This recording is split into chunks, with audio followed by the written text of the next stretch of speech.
Assalamualaikum warahmatullahi wabarakatuh. Halo Sobat Rumah Tani dimanapun Anda berada. Bagaimana kabarnya hari ini? Kami doakan semoga Sobat sekalian selalu dalam keadaan sehat, diberikan rezeki yang berlimpah serta berkah Sobat ya. Dan adapun yang saat ini Sobat sekalian sedang dalam keadaan sakit, kami doakan semoga lekas diberi kesehatan dan diangkat berat oleh Allah Subhanahu wa Ta'ala. Ya Sobat, kembali lagi bersama channel Rumah Tani 88 yang pada kali ini kita masih berada pada tanaman CMK tangguh ya yang kita budidayakan.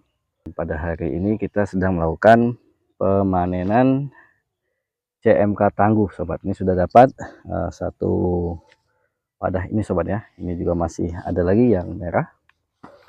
Jadi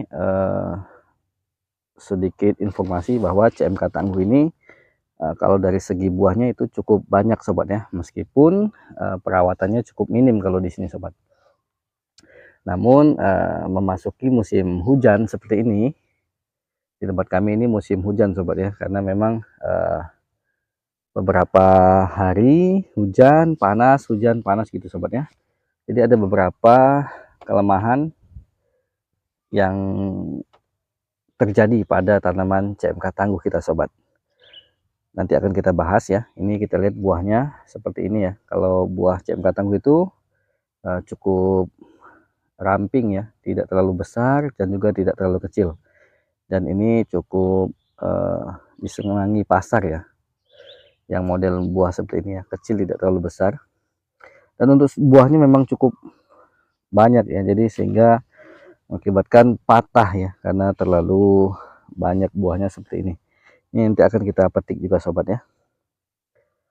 Jadi ada beberapa hama dan penyakit yang menyerang di waktu atau di musim penghujan seperti saat ini Sobat.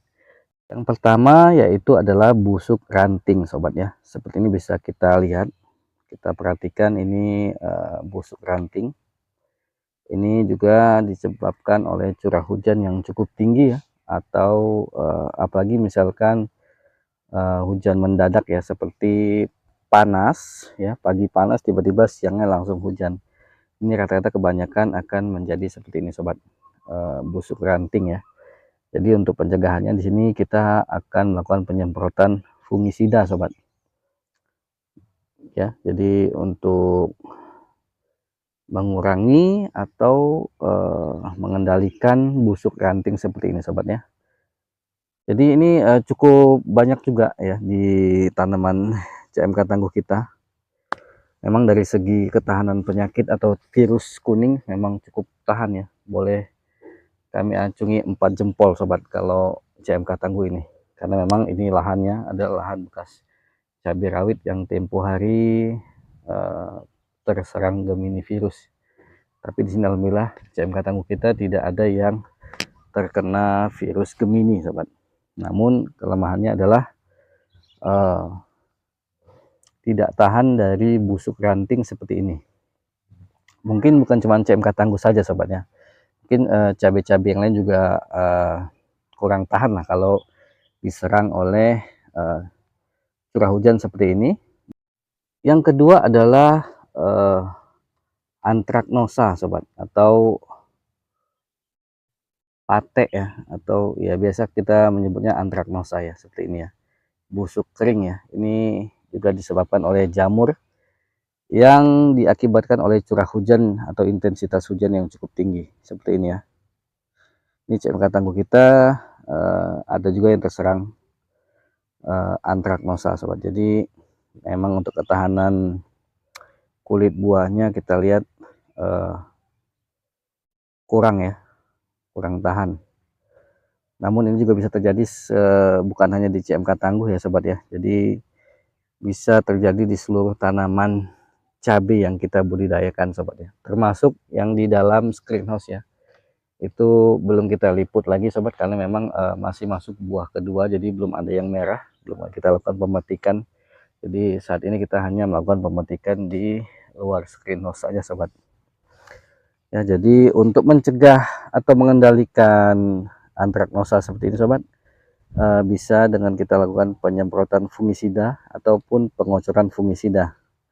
Ya, mereknya bebas Sobat ya, cari yang bisa mengendalikan antraknosa seperti ini sobat.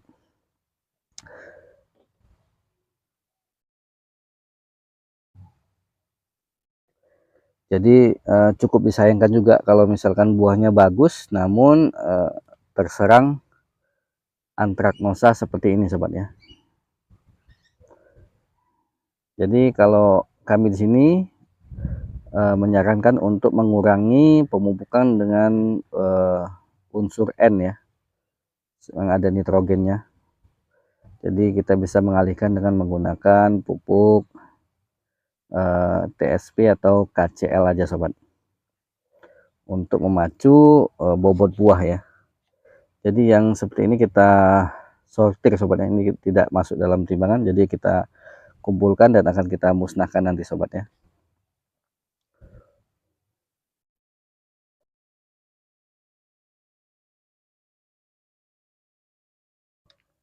Ini adalah lalat buah ya, larva lalat buah yang telah menetas di buah cabai kita sobat.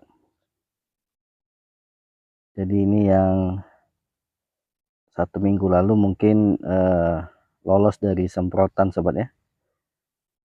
Kita bisa lihat dalam satu buah ini hanya berisikan 2 sobat ya, 2 larva. Jadi bayangkan berapa banyak akan kehilangan hasil panen jika induk dewasa dari lalat buah ini menaruh telurnya pada buah cabai kita sobat. Jadi dia memasuki telurnya itu atau meletakkan telurnya pada buah cabai yang masih hijau seperti ini ya, seperti ini atau setengah tua ya.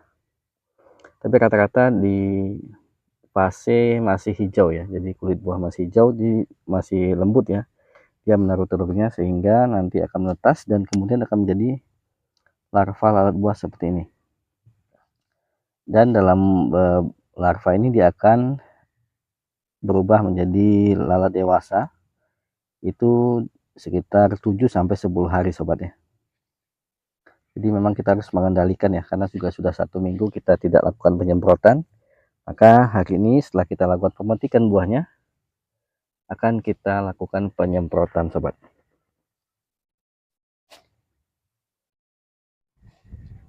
Ya sobat, jadi selain dari penyakit yang tadi kita jelaskan di awal dan juga serangan hama lalat buah, ada juga beberapa